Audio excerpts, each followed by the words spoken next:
नमस्कार दोस्तों, स्वागत है आपका और आपके साथ मैं हूं आशी मातियाकी। दोस्तों, एक बार फिर हाजिर हूं महत्वपूर्ण मुद्दे पर आपसे संवाद साधने के लिए। तो आज बात है हिंदी चीनी भाई भाई की। हिंदी चीनी भाई भाई ये नारा कभी दोस्तों जवाहरलाल नेहरू के दौर में गूंजा था, फिर 1962 की जंग के बाद इतिहास की फाइलों में बंद हो गया। लेकिन 2025 में एक बार फिर यही नारा नए अवतार में लौटता दिख रहा है। फर्क बस इतना है कि अब नारे मंच से नहीं बल्कि सरकारी फाइलों और टेंडर डॉक्यूमेंट से निकल रहे हैं। एक तरफ देश में स्वदेशी अपनाओ की कॉलर ट्यून, दीवारों पर आत्मनिर्भर भारत के पोस्टर और टीवी डिबेट्स में बायकॉट चाइना के हुंकार, और दूसरी तरफ खामोशी से चीनी कंपनियों के लिए सरकारी ठेकों के दरवाजे खोलने की तैयारी।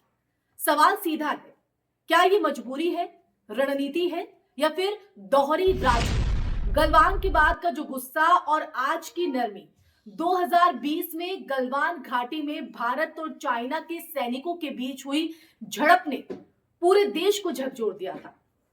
20 भारतीय जवान शहीद हुए, देश में आक्रोश था और सरकार ने सख्त कदम उठाने का दावा भी किया। चीनी एप्स बैन हुए, निवेश पर सख्ती आई, सरकारी ठेकों से चीनी कंपनियों को बाहर कर दिया गया और उस वक्त यही कहा गया कि अब भारत अपनी सुरक्षा और स्वाभिमान से समझौता नहीं करेगा।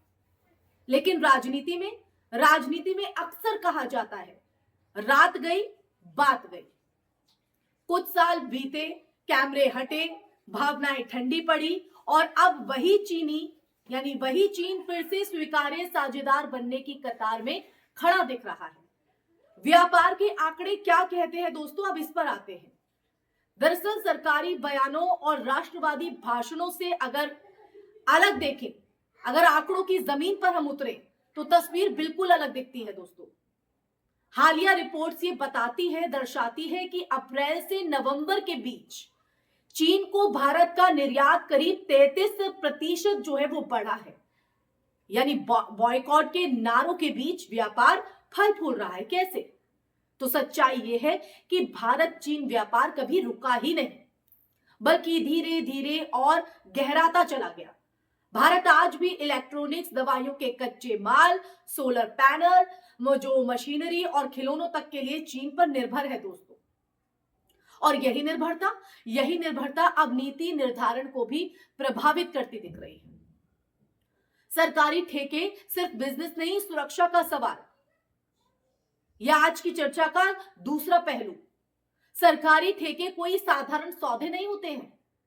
सड़कें, railway, power plant, telecom, smart city, data से जुड़े जो प्रोजेक्ट हैं, ये सब राष्ट्रीय सुरक्षा और संप्रभुता से सीधे जुड़े होते हैं, कनेक्शन होता है। अगर चीनी कंपनियों को इन ठेकों में फिर से एंट्री मिलती है तो सवाल उठना लाजमी है, क्या हम सस्ती बोली के चक्कर में सुरक्षा जोखिम उठा रहे हैं? क्या डाटा, इंफ्रास्ट्रक्चर और सप्लाई चेन पर विदेशी नियंत्रण बढ़ेगा? और सबसे अहम, क्या घरेलू कंपनियों को हाशिए पर धकेल दिया जाएगा? अब अगला पॉइंट, स्वदेशी का नारा बनाम जमीनी हकीकत।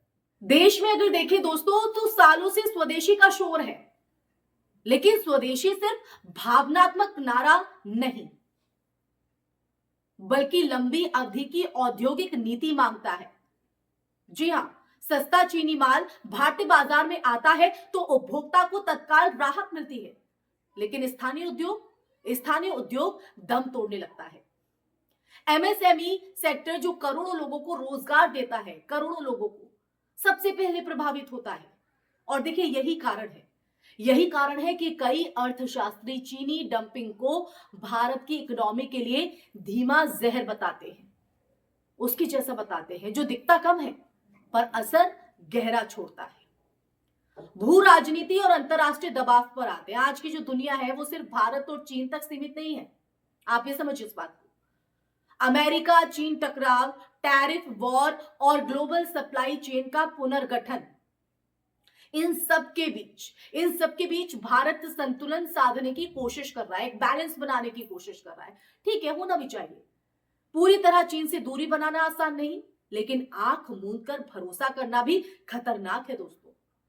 सवाल यह है कि भारत अपनी शर्तों पर चीन से डील करेगा या परिस्थितियों के दबाव में झुकेगा। अब नीति में स्पष्टता क्यों जरूरी है, यह सवाल खड़ा हो जाता है। अगर सरकार सच में चीनी कंपनियों के लिए ठेके खोलना चाहती है तो देश को साफ साफ बताया जाना चाहिए, साफ साफ कौन से सेक्टर, किन शर्तों पर और कितनी निगरानी के साथ। पारदर्शिता के बिना हर फैसला संदेह पैदा करेगा और सवाल भी खड़े करेगा, वरना जनता यही पूछेगी कि जो चीन कल दुश्मन था वो आज अचानक जरूरी दोस्त कैसे बन गया, है कि नहीं दोस्तों। ये सवाल उठेगा और ये सवाल का जवाब शायद आसान नहीं होगा। तो कहानी सिर्फ अगर देखें तो चीन की नहीं, बल्कि हमारी नीति, नियत और प्राथमिकताओं की भी है, प्रायोरिटी। अगर स्वदेशी सिर्फ भाषणों तक सीमित है और फैसले बंद कैमरों में उलट दिए जाते हैं तो सवाल उठेंगे। हिंदी चीनी भाई भाई अगर लौट रहा है तो शर्तों के साथ लौटे, सुरक्षा, आत्मनिर्भरता और देश हित के साथ लौटे, वरना इतिहास गवाह है चीन दोस्ती से ज्यादा मौका देखता है। सवाल यह है, क्या हम इस बार सबक लेकर आगे बढ़ रहे हैं या फिर वही गलती जो है वो दोहराने जा रहे हैं। तो दोस्तों ये सवाल मैं आप लोगों पर ही छोड़े जाती हूं। इस सवाल का जवाब आप जरूर दीजिएगा इस चर्चा को सुनने के बाद, ये सच जानने के बाद आपका नजरिया इस पर क्या है। उसी नजरिए के तहत इसका जवाब जरूर कमेंट सेक्शन में कमेंट करके बताइएगा। साथ ही ये चर्चा आपको कैसी लगी, ये मुद्दा आपको कैसा लगा, ये भी इस पर भी अपनी राय जरूर जो है पेश कीजिएगा दोस्तों।